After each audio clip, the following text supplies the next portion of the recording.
Ladies and gentlemen, welcome. Happy to see you. International audience today.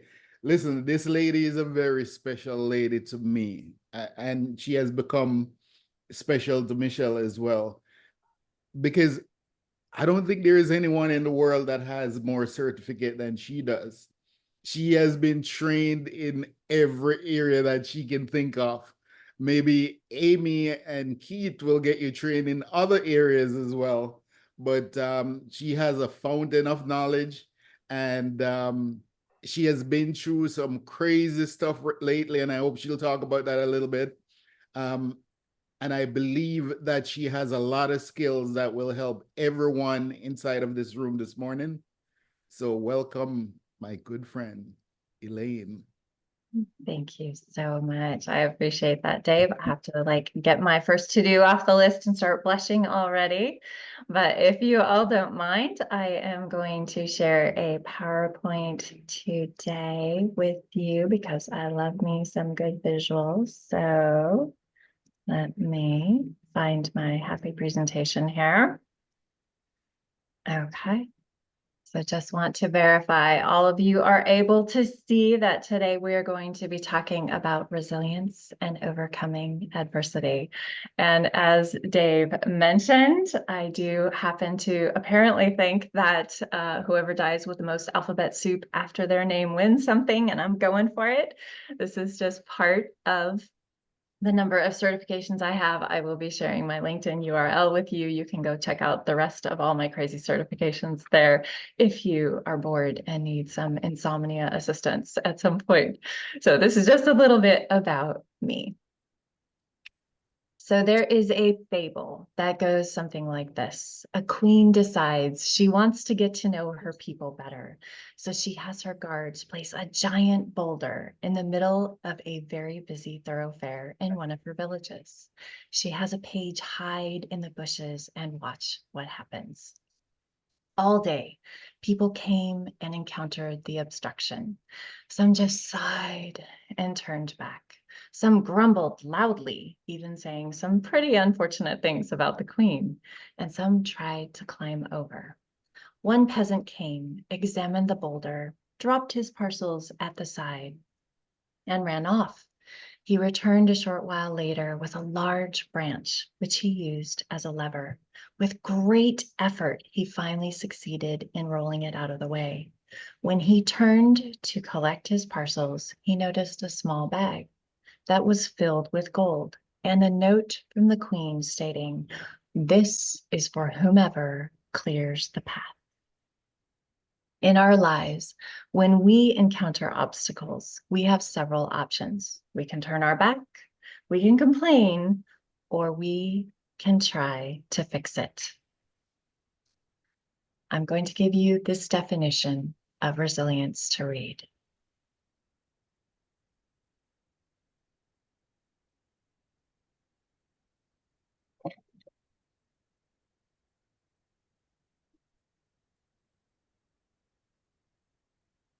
I like this definition because it highlights for us that resilience isn't just about surviving adversity.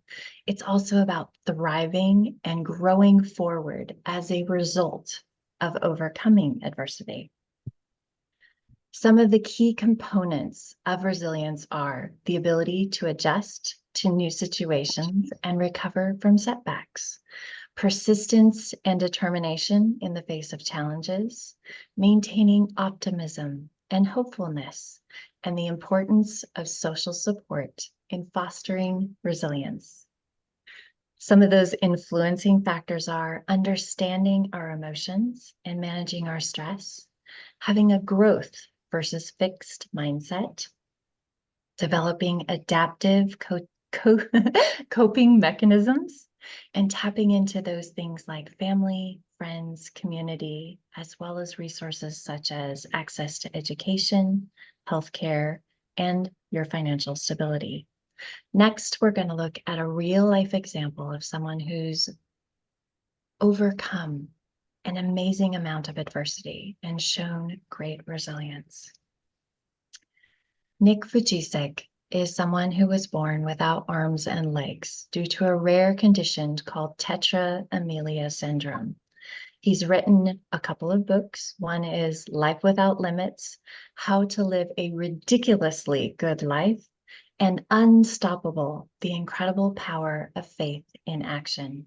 He founded a nonprofit, Life Without Limbs, and he speaks to audiences all over the world about hope, perseverance, and the power of faith.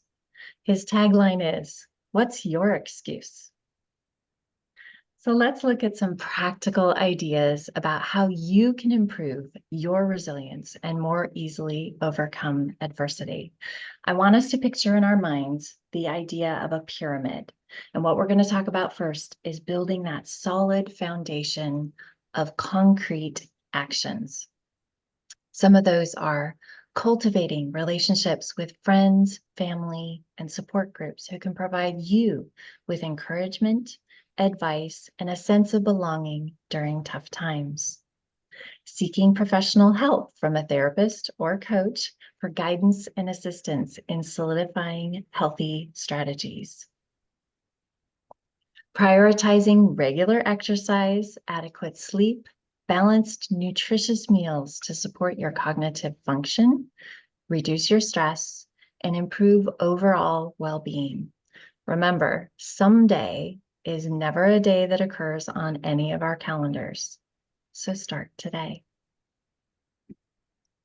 Next on our pyramid, now that we have built that base of nice, solid, concrete actions, is consistent behaviors.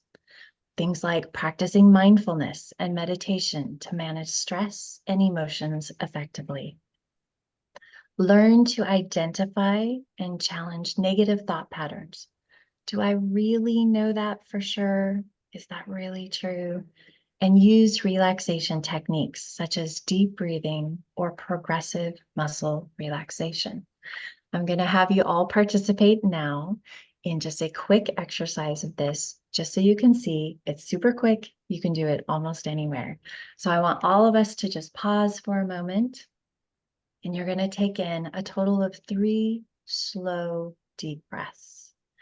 The very first one that we're all going to take in is we're going to count to 3, hold it for a count of 1, and then let it out in a slow, controlled fashion for the count of 5.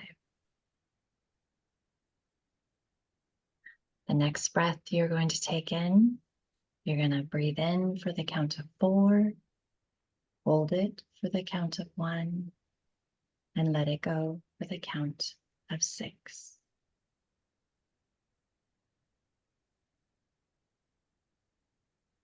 And then for our last one, we're going to breathe in nice and slow to the count of 5, hold for the count of 1, and let it go slowly for the count of 8.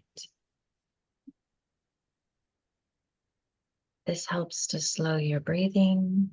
It gently slows your heart rate, and it sends reassuring messages to your central nervous system that you're okay, you're safe, and this will help open your mind to being able to do things like creative problem solving, and also to feel more rational when you go into your decisions. Pickering Hospital at Lakewood Health, where it's our mission to empower people to live their best health. Someone else is. Thank you. Reflecting on your past challenges and how you overcame them, reflecting on past successes and how you achieved them, practicing daily gratitude through reflecting on the positives in your life. Some people like to journal. All of these will reinforce your confidence and your strengths. Choose an approach that includes things like systematic and solutions-focused way of looking at all of your problems, breaking down complex issues into smaller, more manageable steps, and seeking constructive input from others when facing difficult decisions. breaking down those large goals into smaller, achievable tasks, tracking and celebrating your progress to maintain your motivation, and adjusting your goals based on changing priorities or circumstances. Do I really need to pay a contractor to do this? Or is something like learning ChatGPT going to help me accomplish this task more quickly on my own? So at the top of our pyramid, we built that foundation of concrete actions. We've looked at consistent behaviors. Now we're going to look at the pinnacle at the top, and that is our positive growth mindset. Embracing challenges as opportunities for growth and learning, viewing failures as only temporary setbacks. Just because one person says no, doesn't mean that everyone will. Focus on continuous improvement instead of perfection, and surrounding yourself with positive, growth-minded people. I like to say, we take on the flavors that we marinate ourselves in, so we need to be careful what those flavors are. Engage in activities that bring you fulfillment. Identify your values and what matters to you most. If any of you want a free online survey, this isn't mine. It's from the Values in Action Character Strengths Survey. And that will help you look for those values that you hold most important in your life. I will pop a link to it in the chat when I'm done. And I want to also encourage you to look, when you have a strong emotion about something, look for what the value is behind that. If you have a value that's either being violated or being truly supported by something, you're more likely to have a strong reaction. Find meaning by viewing challenges as opportunities for personal growth. If someone else talked to you the way that you talk to yourself, how long would you maintain that relationship?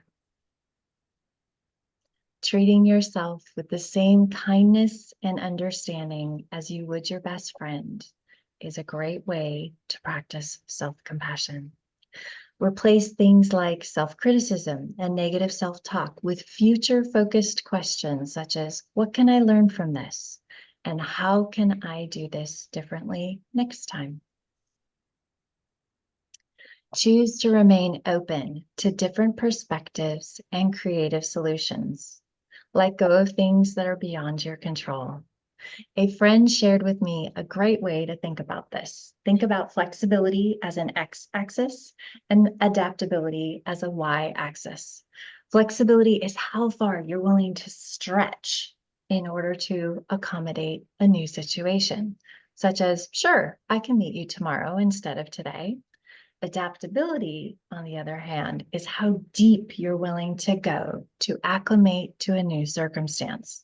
Yes, I will move to a new country and learn a new language in order to accept this opportunity. So incorporating just one of these into your daily life will help you strengthen your resilience and more easily overcome your adversities. So as you probably noticed earlier on, my tagline is you plus 1% today. So I want you to think right now, what is one step that you can take to become more resilient today?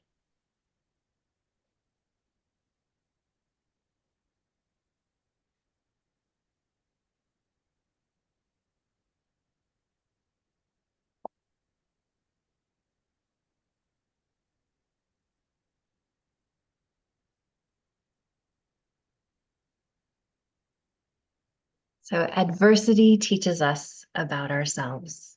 Without it, we may never discover our own inner strength. And as Dave hinted at earlier, I never would have known how strong and resilient I truly am until 2 years ago. That was when I was told that I likely only had 18 months to live following a cancer diagnosis that wasn't amenable to most treatments. However, instead, here I am, I'm alive and I'm in full remission, in part thanks to following the very tips that I've shared with you today. So when we take action, we not only can improve our own situation, but we also can make a positive impact on our part of our world. And in so doing, hopefully inspire others to do the same. As promised, here's my LinkedIn URL. I like to say, look at my first and last name, the red hair, the big smile, and you'll know that you have found me. Feel free to reach out there. I will say that eventually, Dave knows this, I will respond eventually. I'm so sorry, balancing a lot of things in my life, but this is my URL and you can find me there. And I so much thank all of you for your time, your attention, and your participation today. And I'm now going to turn it over to you for what questions, key takeaways, favorite tips, things that you're going to try that you would like to do. Right. So we are ready for questions. So thanks, Elaine. Great job. It's expected from you, I should say, but great job in any case. So what you will find about when you check Elaine's LinkedIn, you'll see she has over 60,000 followers on LinkedIn. That's a lot. So that is really the only social media that she spends some time on. And now she's kind of moving away from spending too much time on there as well. But she'll respond to you like she said.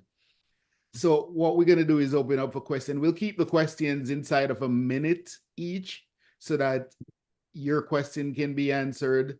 So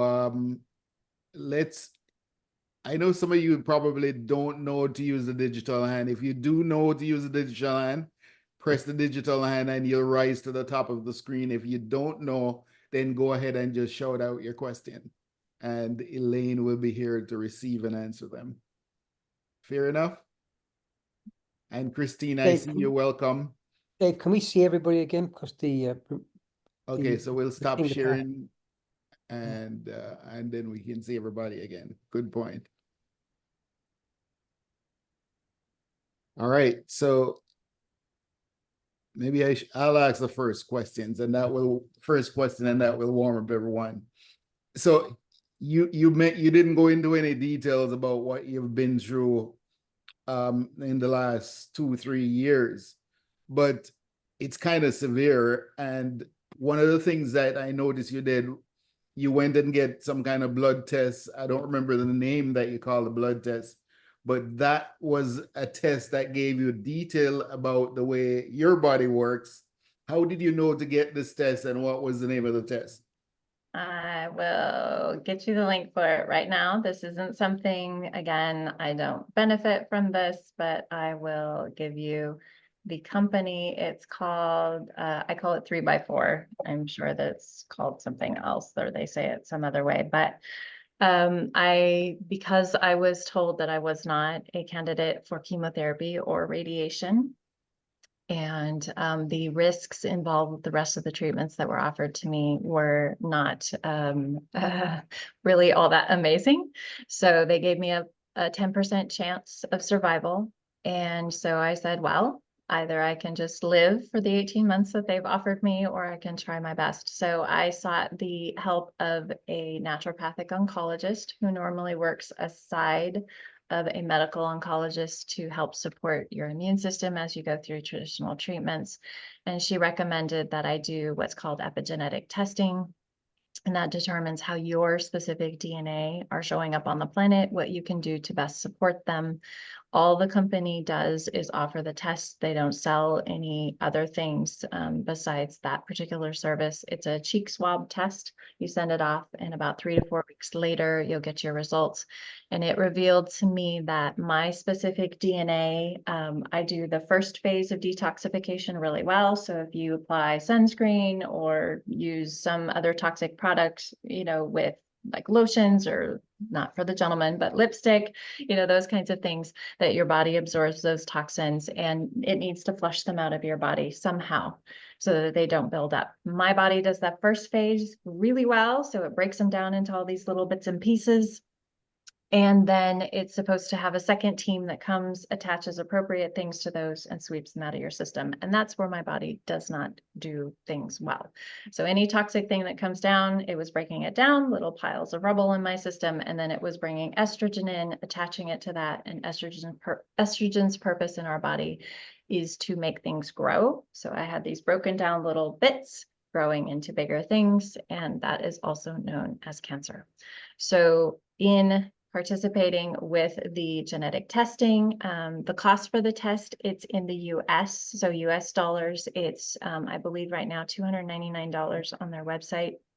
Normally it's $350, but I've actually literally never seen them charge the full price. So I think it's a marketing thing, but it is on there. And again, I get no benefit from it. That's their website. So that's where we're at with that. But so what it revealed to me was I needed help with that second phase of detoxification and some support for the rest of my immune system. And so now I eat a lot of cruciferous vegetables because those happen to be really, really good at attaching to little toxic things and washing them out of our body. The highest anti-cancer food that you can eat is garlic, and I happen to be allergic to the entire allium family. So Oh, I no. get to do things like eating a ton of cruciferous vegetables, and I can promise you they're not my favorite, but I very lovingly refer to them as my chemotherapy, and I eat them anyway. Awesome. All right, thanks for that explanation. Let's go to Keith. You know that breathing you were talking about at the start? I actually do that every morning, but I put my hands on different sets of muscles, because when you're slowly exhaling through your mouth, you're sending energy through your hands, and you can actually shut down muscle spasm. Absolutely. Yeah, there's so much good research. For those of you who joined a little bit early, I worked in hospitals for 16 years, so I'm a ginormous neuroscience nerd. I tried not to drown you with it too much, but medical stuff and recognizing where your energy goes. Excellent, Keith. Yeah, absolutely. There's a lot that we can do. I will say I tend to approach cancer as a non-fear-based thing. I say that before I was living my life in such a way that I made my body hospitable for cancer growth, and now I'm living in such a way that I make my body very inhospitable for cancer growth. So, and I think I saw another hand, Dave. Keith with a support question. Go ahead, Keith. Yeah, have you heard some of the cases of people having massive results dealing with cancer using ivermectin and fenbendazole? Oh. Hold it in front of you. There you go. This is a book that a researcher interviewed. I think it's at least 100 people who were diagnosed with cancer that was unlikely to be treated. They had tried everything in the medical community and looked at the 9 consistent characteristics that every single person did to determine, like, what did they all do that helped them stay alive beyond when doctors said that they wouldn't. So to answer your question, Keith, there are a ton of things that a lot of people have tried that have been super beneficial to them. There are 9 things that they found that every single person did, and it was things like health and, you know, your positive mindset, you know, the things that we talked about today. So again, this is the book that my naturopath recommended that I read. And it's, you know, by a researcher who went out and just interviewed all these different people from all over the world. And it was really inspirational to read. I think everything that has been pushed is pushed from a profit perspective, not for the benefit of the people. Yeah. Well, That's right. I feel like I'm pushing the profits of all the cruciferous vegetables growers, but yes, I think I see a hand actual visible. So let's go to Lisa first, and then we'll go to Cliff after. Okay.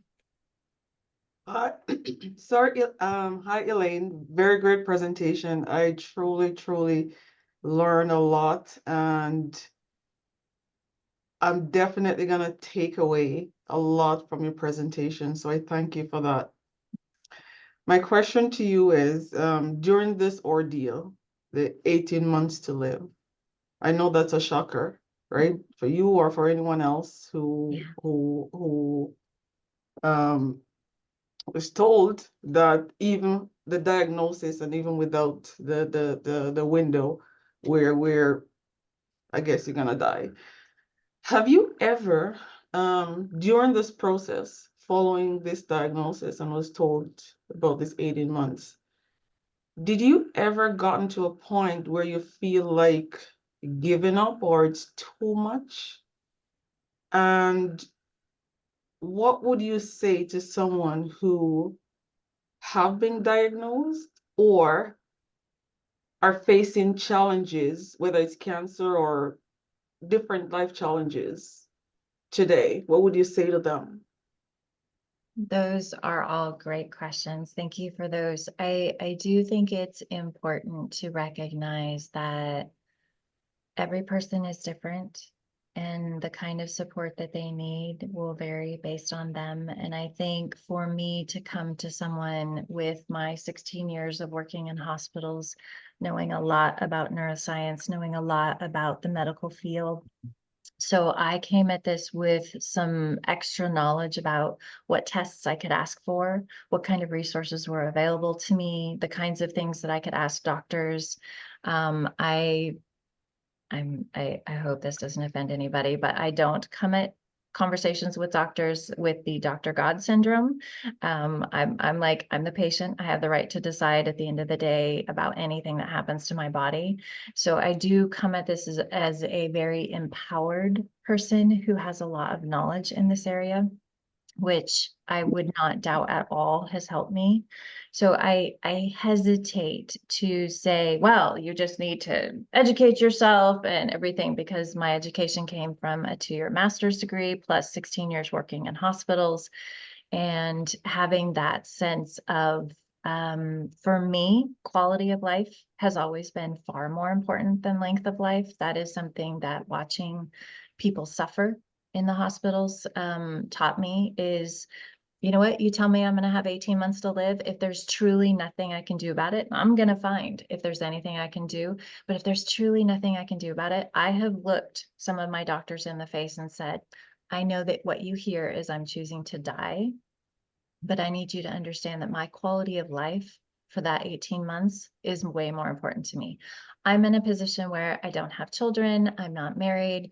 And so, not to say my life is pointless by any means, there are people who love and care about me and who would miss me if I was gone. But it, to me, being able to say that because I don't have any little ones dependent on me puts me in a very different position.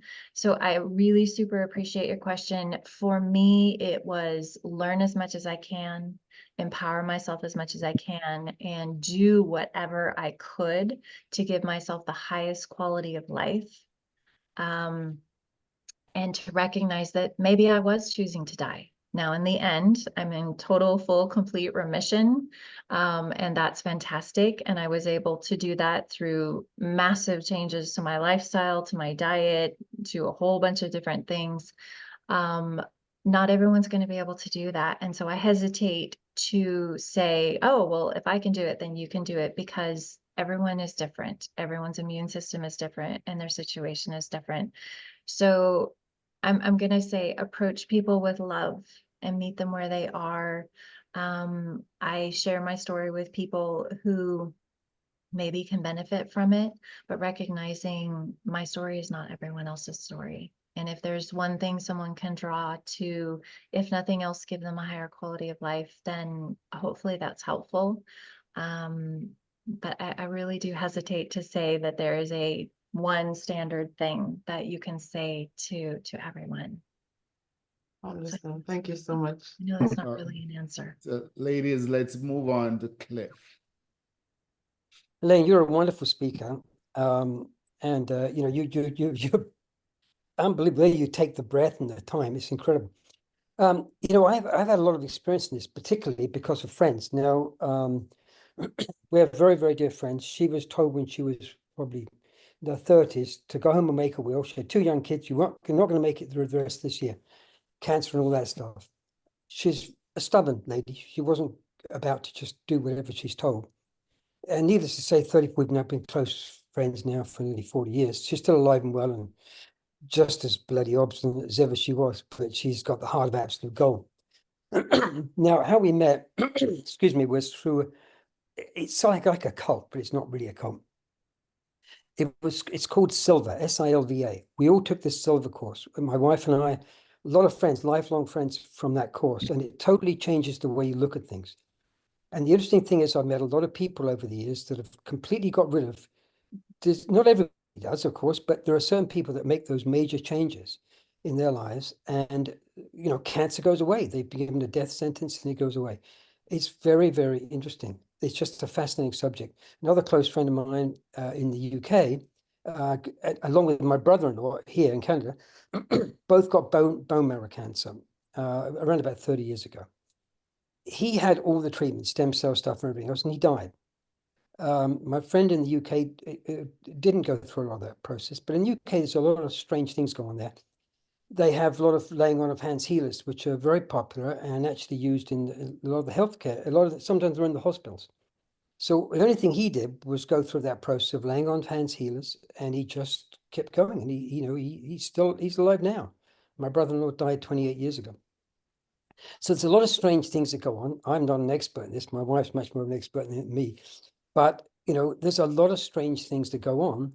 And, and if I think the thing you said, which is very common really, is that people make major changes in their lives. And it's almost like these things come along to get our attention, and we can change and shift in some way. And it takes us down a completely different path. And it's really fascinating, particularly being part of the Silver group. We'd have a meditation group every week. We'd all meet together, all different backgrounds from all over the globe.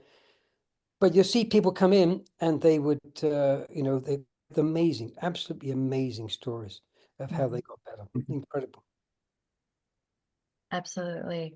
I'm going to put, Dave had asked me about the blood testing that was done. Oncotyping, I don't know outside the US if they call it the same thing, but oncotyping is where they take a section of the cancer that they remove from you, and they use the chemotherapy that they're planning on using with you to test it, kind of like they do with antibiotics, to see if it'll be effective. And that's where they discovered that no, my particular cancer would not be amenable to chemotherapy. The circulating tumor cells blood test is also called minimum residual disease test. It is, again, they take a section of the cancer that they remove from you. They look at all the DNA of those cancer cells. Then they do blood tests to determine, does your blood include those specific types of cancer cells? And that's where, after 2 months of me making huge changes in my existence, I came back with a 0 on that test. And that was when it was determined that I was in full remission. So, so Dave, you had asked about those tests. So I just wanted to point that out. So I will tell you that, at least in the US, the circulating tumor cells blood test has not fully been covered by insurances yet. That one tends to run somewhere between $5,000 to $8,000 per test. Blessedly, the insurance, between the company that does it, they're trying to get insurances to agree to cover it and all of that. So I haven't had to pay that, which is amazing. But I've had 5 of them done. All of them have been 0s. And my naturopath said that in the classes she has to take to keep up her certification for that test, that they don't even talk about the possibility of a 0. So she now raises her hand and she says, I have a patient who's got 0s. And she says to me, she said, it's because you have done absolutely everything. And it's things like meditation, sleep, eating, all the things. For me, you tell me that I'm going to die unless I do lots and lots of things to help myself be healthy. I'm like, hey, let's try being healthy. Let's see how that works out. And do it. So I want to say there is a system there that you're kind of pointing out. One is eat healthy, vegetable-based food. One is meditate, and one is sleep. What about water? Yeah. So quick cliff notes of what I do: drinking lots of filtered water, specifically making sure that, especially for me, not, working on making sure there's not toxins coming into my body, eating a primarily organic, non-GMO diet that's also very plant-based. I eat very, very few processed foods. I eat almost no sugar of any sort, and that includes honey, agave, maple syrup, all of those things. No sugar. That's the reason. The reason for that is cancer cells uptake glucose at, depending on the research you look at, about 200 times the rate of regular cells. This is unkind to hummingbirds, but I describe cancer cells as hummingbirds. They need super frequent high glucose feedings. And if you starve them, which is why I go 13 hours minimum between my dinner and my breakfast, 13 hours is determined that it will start to weaken cancer cells. And then if you're not eating things that feed them easily, they're more likely to get weakened, allowing your own immune system to address the cancer cells and kill them off. Let's see, 7 to 9 hours of sleep every night. It has been determined for women specifically for breast cancer that if you sleep less than 7 hours or if you sleep more than 9 hours, neither one of them is good for you. So I do try to do 7 to 9 hours a night. It's one of my struggle areas. I'm still going to tell you that right now. I do 20 minutes of meditation is the goal each and every day. There's been a ton of research. I don't need to tell all of you about it, about how it supports your immune system. And what else? Exercise. What else, Dave? Exercise. Yes. Exercise. Thank you. I was like, I know I'm forgetting something. So there has been research done specifically on women for breast cancer that shows that women who exercise a minimum of 30 minutes a day, 6 to 7 days a week are 50% less likely to have reoccurrence of their cancer at 5 years. So that was a free tip for me of I can do this, I can get out, I can walk. It doesn't matter what the exercise is. You can do yoga, you can do aerobics, you can do whatever it is that you want. Minimum 30 minutes a day. This, of course, helps to support your immune system in a ton of ways, helps you manage your stress. It makes you healthier. It means you're breathing more deeply, you're getting out, hopefully, and getting lots of exercise that way. But a minimum of 30 minutes, 6 to 7 days a week is something that I do. The other thing that I have to do for it is I have to sweat every single day. Super easy during the summer. Just walk out for like 2 minutes and I can sweat no problem. But that's help, again, with the detoxification part of what is good for me specifically. Dave, did I forget anything else? You did very, very well. So, but we're going to have 2 more questions, and then we're going to go into what each of you do in like a 10 to 15 second segment for each person. And then we're going to mastermind after that. Okay. So let's go to Keith. Okay. And whoever else want to put their hand up. Yeah. Something that's probably glossed over a lot of times is 9 people out of 10 are acidic instead of being alkaline. And when you're acidic, you're inviting acid-based health challenges like chronic pain, arthritis, osteoporosis, acid reflux, and cancer. So it's highly important to get all your greens in to counteract and get the pH right. pH is important. Good. Yeah. All right. Who wanted to give me the final question? Benny? Go ahead, Benny. Yeah, it's not a question, maybe just a comment that I want to know. I look at it a little bit differently as well from my perspective. There are a couple options. If you get, let's go say 18 months to live, you can kill the doctor and get 20 years in jail. So you're going to be better off. But there's another way of looking at it. It's something that you have control. It's preventive. It's mean your environment that you live in. Don't wait until you get diagnosed with some issue. Prevent it before. It's like everything else. Maintain your car before you get some trouble and then you have to run to the mechanic. And prevention is something that you have control on it. It's your own home, your own environment, the carpets that you live, the air that you breathe, the water that you drink. There are many things. And Cooper, if you ever want to know a little bit more about it, I'm always here. He's the environmental and water guy. So there you go. No, it's absolutely true. Thank you, Ben, for sharing that. Yeah, prevention, had I known some of these things 20 years ago, I probably would not have gone to develop cancer. 100%. I agree with you. All right, good stuff. Thanks again, Elaine. Stay with us though.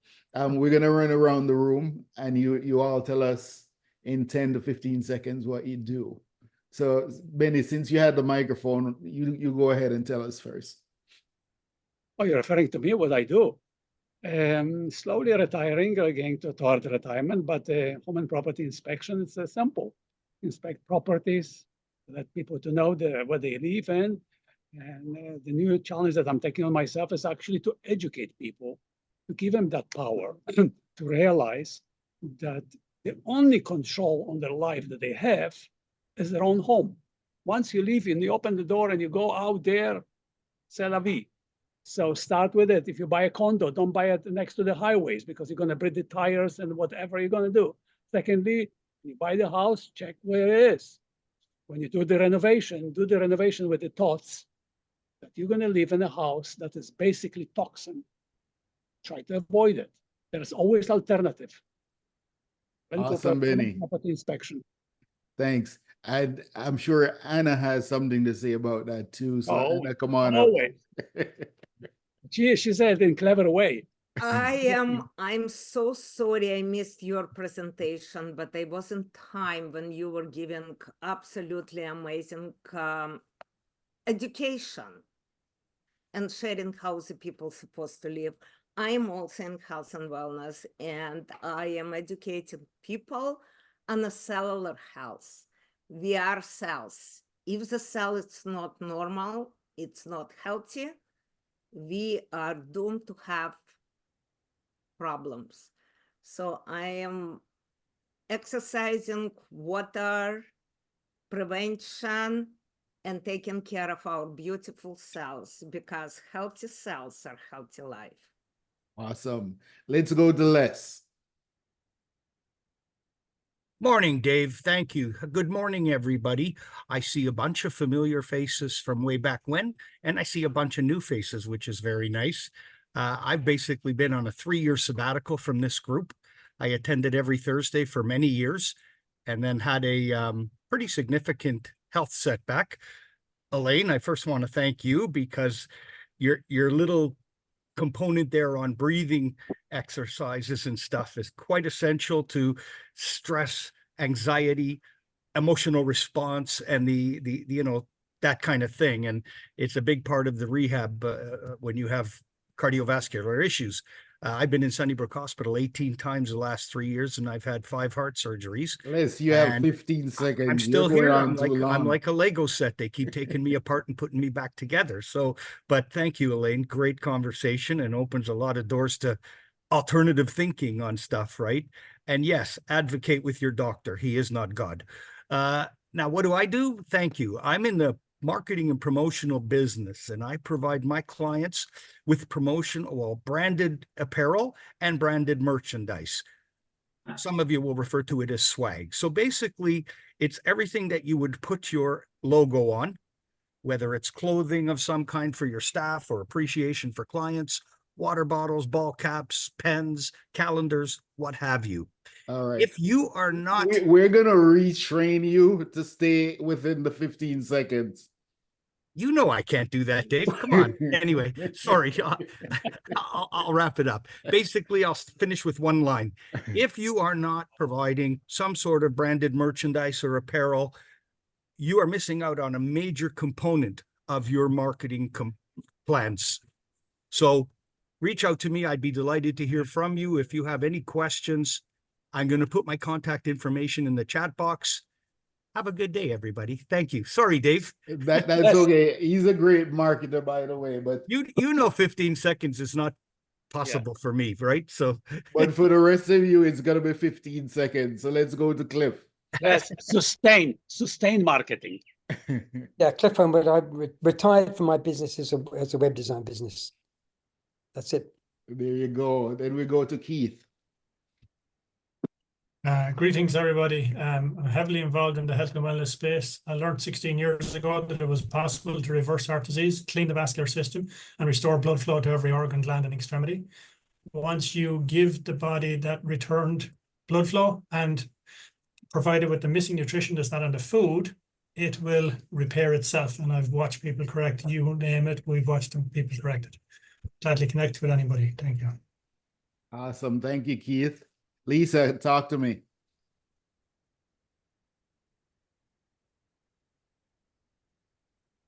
Go ahead, Lisa. Can you hear? I know you're looking. Can you hear me? Sorry, did you say Lisa or Alicia? Lisa, you go ahead. Okay. what shall I say? You work at York University, what you do? Okay, so I'm Licia Facey. I'm an administrator at York University in Toronto. I think those of you who are from the GTA would could be familiar with. I'm not a business person per se. I'm also a wannabe leader as well. So that's why I'm actually interested in what's going on here. I am truly honored to be a part of a group such as this, where I can learn.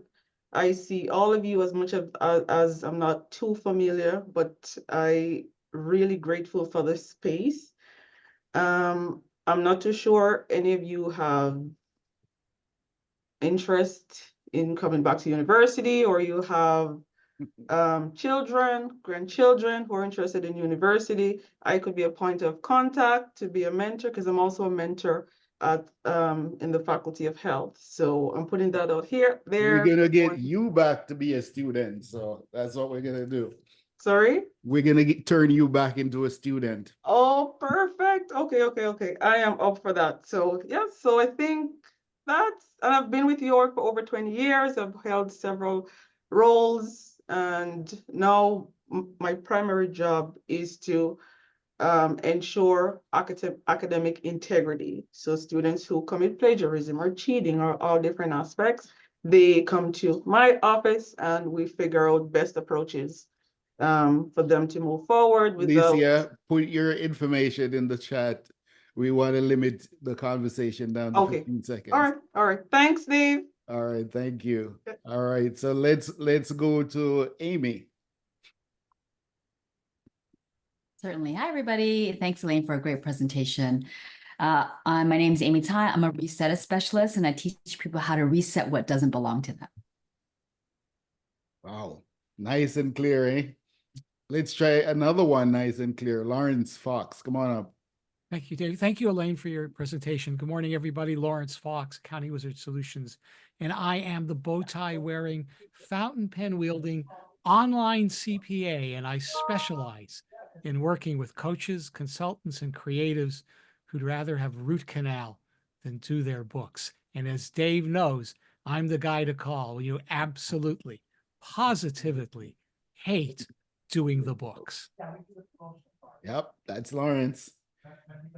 All right, let's go to George. What can I say? Dave, you're a bad guy. Give me 15 seconds. So I'll make it as short as I can. I'm basically a storyteller, and Elaine, it's a great story what you have said. Stories keep the world turning. I specialize in telling other people's stories using video. I'm a video producer as well. Our stories inspire and keep us going forward. So long as we hear the nice stories, that's what is inspirational. And today's Elaine, your story is great. That's it. Am I good, Dave? Yeah, you're good to go, man. You're in the good books right now. But let's go to Sharon. Sharon, talk to us all the way from Southern Brazil. I presently live in a city called Camaquã, which is in the state of Rio Grande do Sul in South Brazil. I've been teaching English here for 14 years. Sorry about the frog in my throat, but we're having a really bad winter and I'm having a hard time dealing with it at the moment. So it's nice to meet you, Elaine. Perfect speech. Just one thing, your name here in Brazil is Elani. Pronunciation is pretty different. So it's really nice to meet you and meet everybody else. All the best to you guys. Thank you. All right. Thank you, teacher. Luz, talk to us.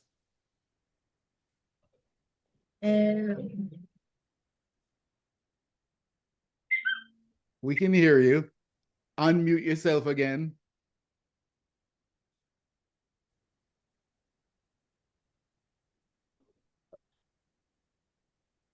Okay, let's move.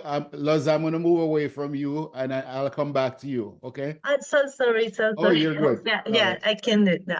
Hello, guys. Nice to meet you. Elaine, thank you so much for your presentation. I really love it. My name is Luz. I'm from Colombia and project management. Also, I was studying in Canada international business management. Now I'm working from here for a spa. I am creating a sales plan. Also, I create a marketing plan to increase the sales to that spa. And that's it. And thank you so much, guys. All right, good, nice and short. Thank you for that. And let's go to Christine. Christine, long time. Good morning. I left the corporate world a few years ago because I was formerly a social worker and it was too stressful. So I left and I recreated myself. I am an online online reading tutor. I have my own Christine Gonzalez tutoring business. And I also have a new company that I've started last year called Black History Worldwide.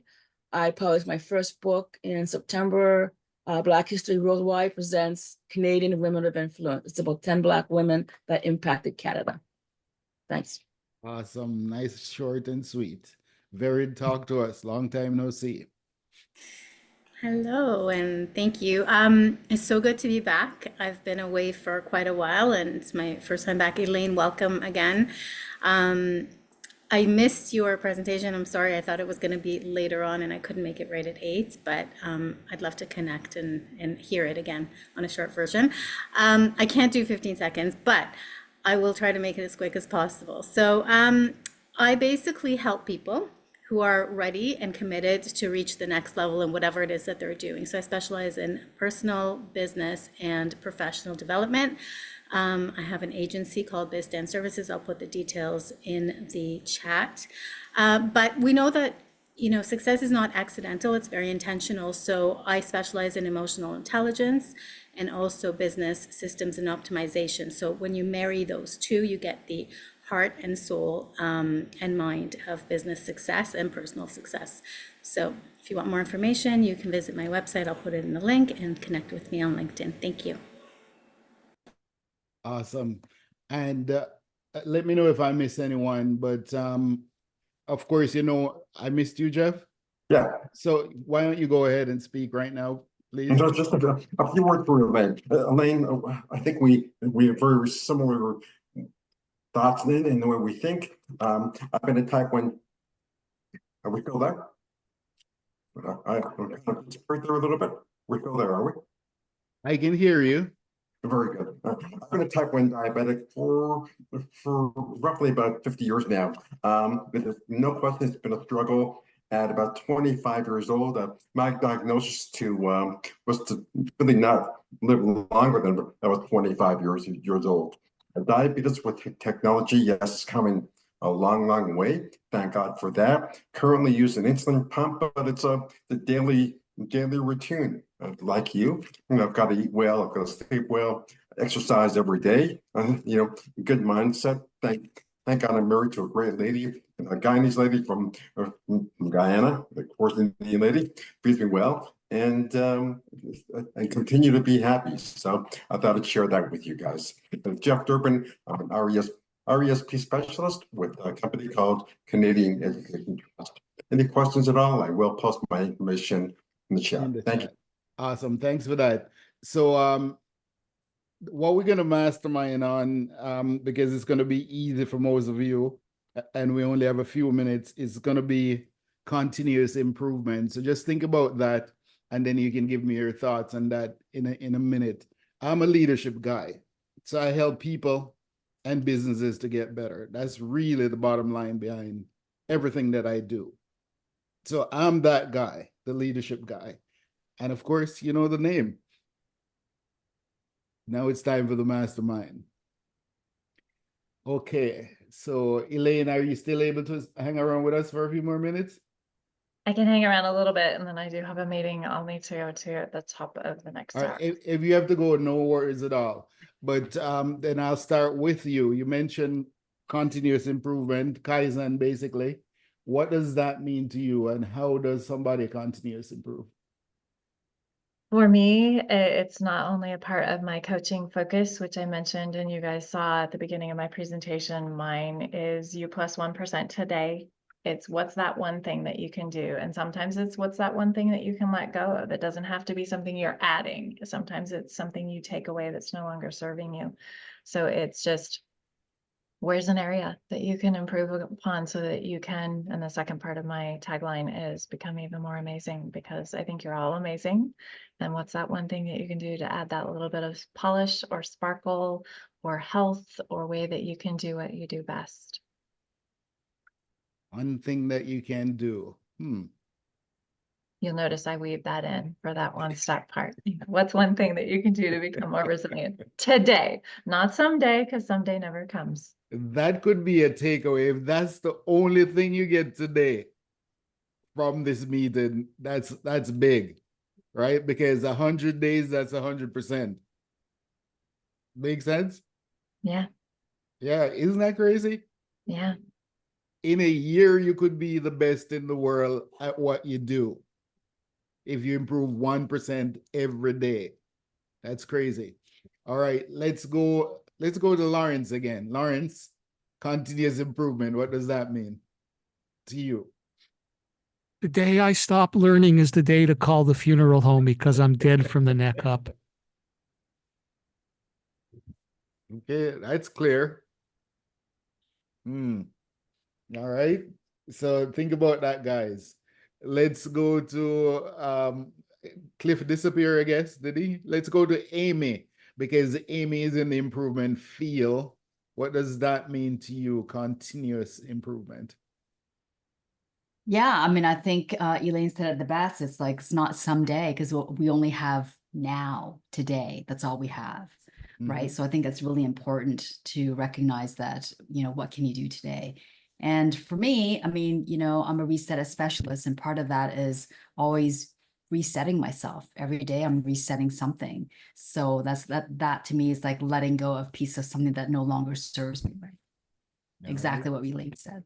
Yeah. Cool. And so we're gonna go to Keith. Continuous improvement. I'm on the same page as Lawrence. Every day is a school day. Okay, Lawrence ×2. George, Kaizen, continuous improvement. Continuous improvement, what shall I say, is one of the abilities to actually recognize when and what can be improved. If we don't recognize that, then there is no improvement. You go into an office, you see frames hanging not straight. And that triggers my mind. I said, wow, why isn't it straight? I mean, these are signs. I mean, I produce video, so we are moved visually. So continuous improvement basically is recognizing how we can improve. And there are so many opportunities. Awesome. And not be picky with it, not be a nightmare, right? So Sharon, what does, you hear Elaine talking, what does continuous improvement mean for you? Well, it means always putting your best version forward, trying to find the best version of yourself every single day.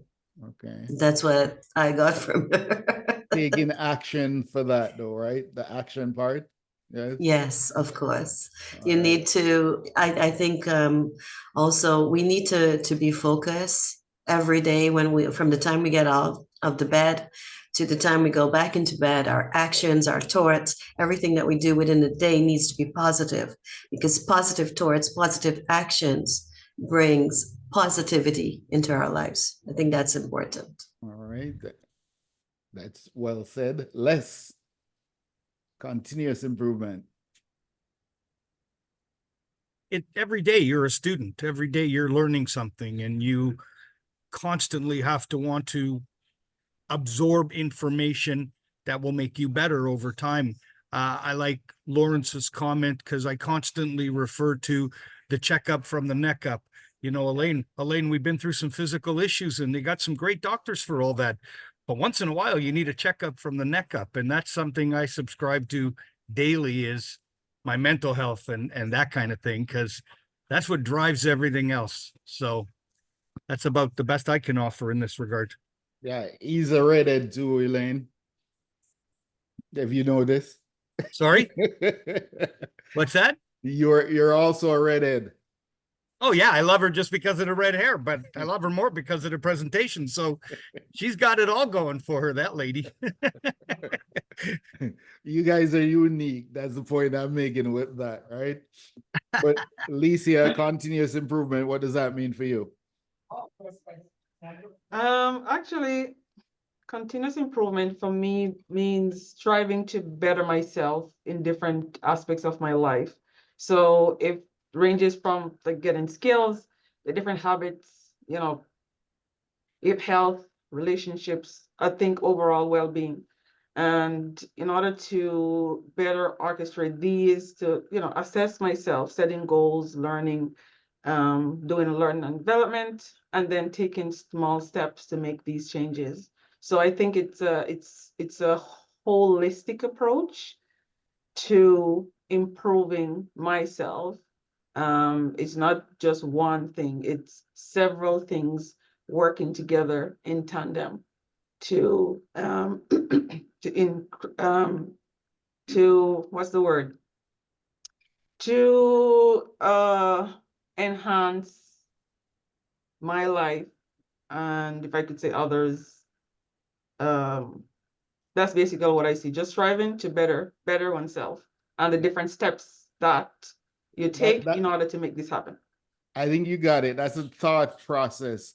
However, I wouldn't say holistic. I think it will bring you into a holistic view once you start practicing the 1% over and over, but you won't start out as holistic, right? So that action you need to take continuously to get to the level where you would be considered holistic.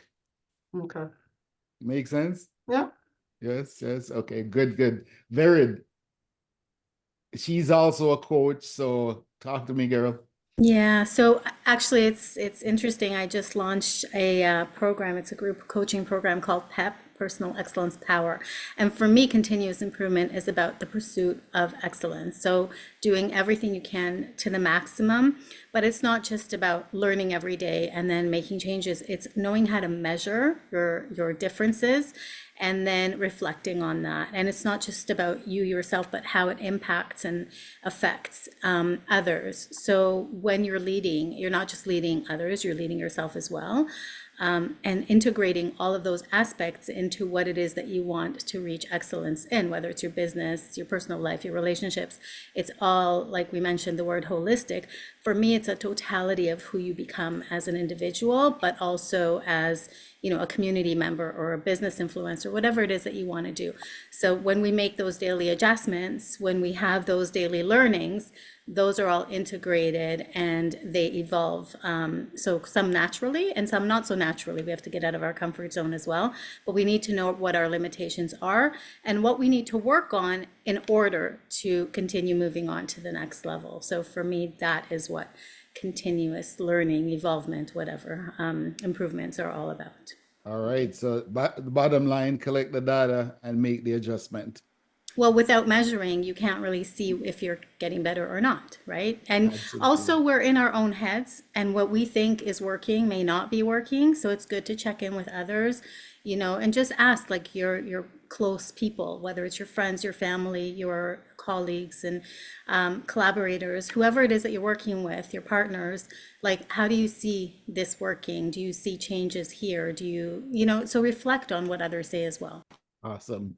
Anna, continuous improvement. A lot has been said, so I'm gonna say open mind. When you have an open mind, it allows you to make a certain decision and analyze how it's gonna be appropriate to you and to others, but the most important to you. When we understand that, I think a lot of it's gonna be changed, like just from conversations or feedback from Elaine, we have to analyze, would the exercise good for me? Would the drinking a lot of water good for me? Because it will flush out all the bad cells. Or how do we keep our body healthy? It's all open mind. If we close our mind, we might miss something that it's important for us. Right. Open mind and action. Never forget the action piece. Elaine, I know you're going to leave us now, but again, thank you for your presentation and thanks for being you. Share a lot of knowledge, and I've known her over the years, and this is the kind of person she is. She will study every bit of material that she can find to make sure that her decisions are correct. Thank you so much. Everyone have a wonderful day. Stay awesome. Now, I'm going to ask one of you to be my summary guy, so whoever want to be the summary guy, but I'm going to call up Christine for Kaizen, continuous improvement. What does that mean, Christine? She started me in leadership, by the way, Christine. Long time ago.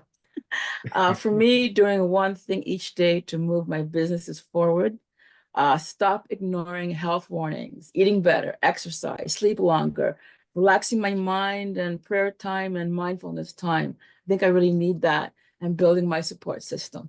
Having said that, I have to go to a medical appointment for a heart test. So thank you, everybody. See you again. Yeah, take care of that heart. Take care. Thank you. And where's Luz? Luz, Kaizen for you, what does that mean? Did I ask you already? Yes, but to be honest, I really like the perspective they bring. I don't know if my pronunciation is correct, but for me, Kaizen is improved every day 1%, but it's nice when your perspective is talk about not only about you, it's about others too. Well, when you're thinking of the holistic approach, no holistic approach only about your health, about your career, but you're thinking about the others, the health, the career, the others. I'm think you're improving every day, much better for you, much better for others, and you create a good community. I really like that perspective because I think now the business have to thinking in that think about how can I help the environment too, how can I help the others too. For me, that new perspective, the Kaizen, improve 1% for you upon others is really, really nice. Good, good. Use it. So who is going to be my summary guy to summarize the continuous improvement?